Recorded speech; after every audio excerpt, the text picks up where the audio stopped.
de qualité. Voilà. On va passer un peu sur le fond du débat.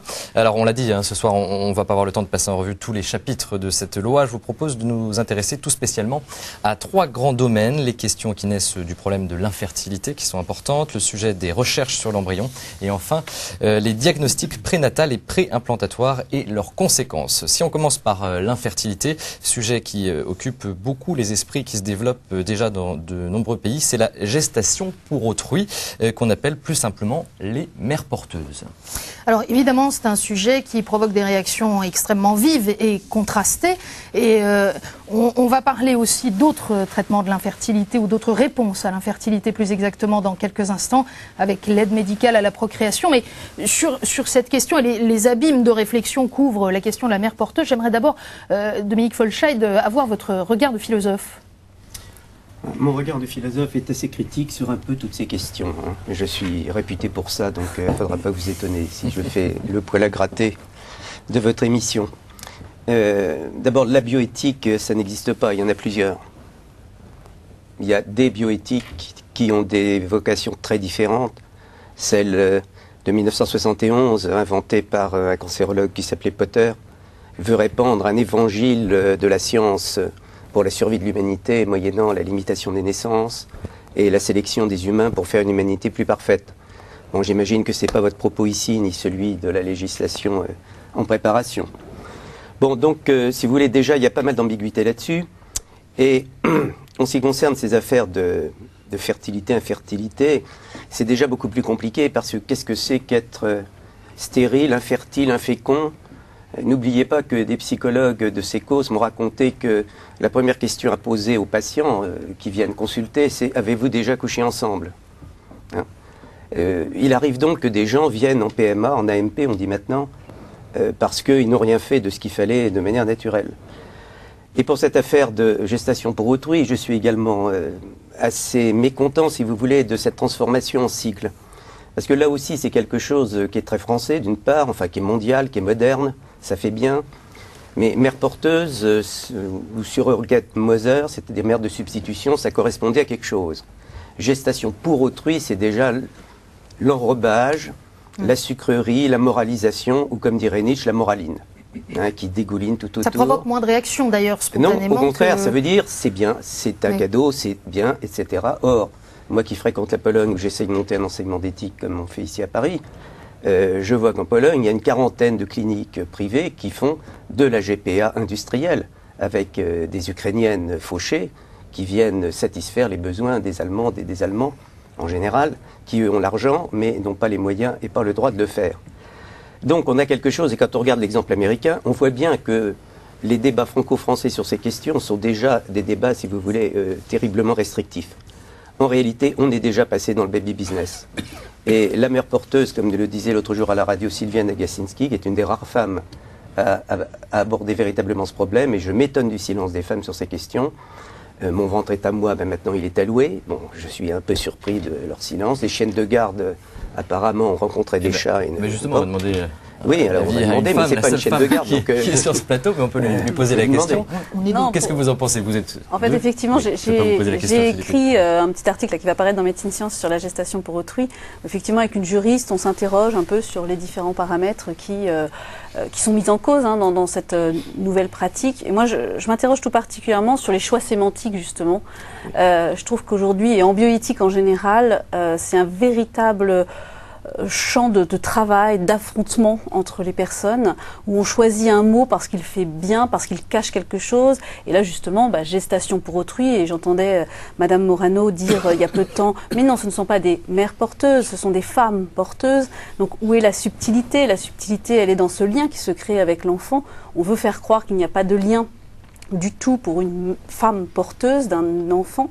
Donc, effectivement, je trouve que dans toutes ces questions de bioéthique, il faut revenir à des fondamentaux qui sont de quoi parle-t-on? Effectivement. C'est très important. Cette affaire de vocabulaire, c'est la prise de pouvoir sur autrui. C'est pas compliqué. Vous changez les mots, vous changez les mentalités. Donc la technicienne de surface, ça fait rigoler tout le monde, ça n'est plus une femme de ménage, c'est très bien.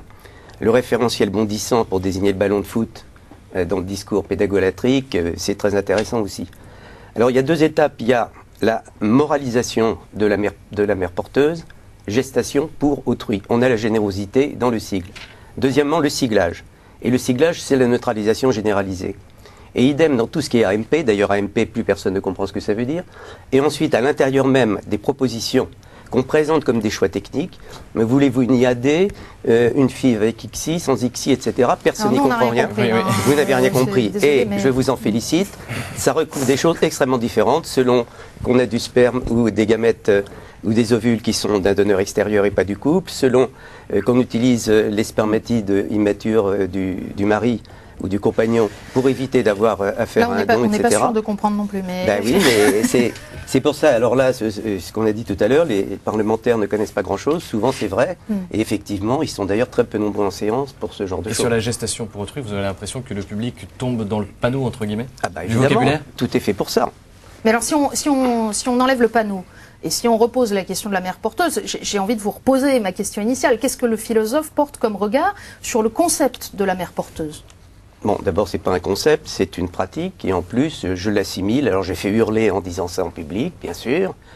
Je l'assimile à une forme de prostitution limitée à temps partiel, puisqu'il s'agit de prêter des organes, malgré tout, proches du sexuel, pour ne pas dire plus.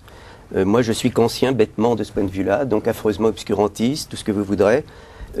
Phénoméniser son corps, louer son ventre pour quelque chose qui, en réalité, est une expérience d'intimité, même si je ne suis pas femme, je le comprends, absolument extraordinaire. Et la mère ne sera plus celle qui accouche, bon, ce qui est quand même là aussi un problème et juridique et politique, humain, qui est tout à fait extraordinaire. Et moi je pense que là, l'allocation du corps relève d'une conception du corps selon laquelle c'est un instrument, une machine disponible, dont on peut faire ce qu'on veut. Et alors le terme de droit disponibilité ou indisponibilité est compliqué, mais ça veut dire c'est une propriété. Je peux user, abuser. Oui. Vous posez, excusez-moi, mal la question, parce que la GPA aujourd'hui, c'est la conséquence d'un certain nombre d'évolutions. C'est la résultante. Donc il faut savoir là où on a cédé en amont pour parvenir là, et se dire maintenant qu'on cède là, où on va parvenir encore s'il y a encore à évoluer.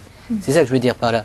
Il y a eu tout un ensemble d'acceptation, en tous les cas de tolérance, de banalisation, d'une manière tout à fait neutralisée par la science, qui font qu'aujourd'hui, on se pose encore des questions, mais comme le dit Dominique Folchel, on se pose des questions de fin de cycle, puisque de toutes les façons, la pratique est de toutes les manières banalisée, c'est la commercialisation du vivant. Donc moi je vois mal, et c'est ce qui m'intéresse aujourd'hui, je trouve qu'il y a un formidable enjeu dans le débat des états généraux de la bioéthique. Il va peut-être émerger, moi je le sens, une prise de conscience, un déplacement d'un certain nombre de repères, et peut-être qu'on sera amené pour une fois à vraiment poser les vraies questions d'un point de vue démocratique. Et là où je rejoins Dominique Folchel, c'est la question de la démocratie. C'est-à-dire les personnes qui sont les plus soumises à la GPA, en tous les cas que porteuses, c'est des gens totalement défavorisés, qui sont dans une espèce de cycle de commercialisation de leurs organes, en quelque sorte, un petit peu comme il y a aujourd'hui le commerce d'organes. Et ce qui me choque, et je termine là-dessus, c'est qu'on se met comme ça, les mains sur les visages, en disant on a une législation en France qui est extraordinaire, etc. Mais si elle n'est pas véritablement suivie au niveau international, s'il n'y a pas une conscience internationale d'enjeux communs, on arrive à la situation d'aujourd'hui où on se dit finalement c'est une fin, j'allais dire, de cycle, je le disais tout à l'heure. C'est-à-dire, j'ai l'impression que dans quelques années, on n'aura plus besoin de faire des révisions de loi de bioéthique. On aura tout banalisé, c'est-à-dire c'est un mouvement incessant des choses. Je ne dis pas ça d'une manière pessimiste, c'est vous dire à quel point moi j'attends des états généraux de la bioéthique et je suis très très content, je termine juste sur un point, je suis très content d'être à Cateau. Et je suis très content du premier reportage que vous avez passé. Voilà les vraies questions. Et aujourd'hui, et ce n'est pas une argumentation démagogique, j'observe qu'il y a l'éthique d'en bas, c'est-à-dire les questions qu'on a abordées, le grand handicap, la responsabilité extraordinaire qu'assument des gens dans la société, qui sont totalement méconnus au nom de valeurs profondes, qui font qu'ils affirment encore de l'humain. Et puis il y a l'éthique d'en haut, où on s'amuse aujourd'hui à discuter de cellules souches embryonnaires, etc. C'est des questions, à mon avis, qu'il faut ramener aux fondamentaux, c'est-à-dire quelle est la société que l'on veut, quelle est la société que l'on est, et au nom de quoi on est prêt à lutter pour préserver un certain nombre de valeurs. Voilà.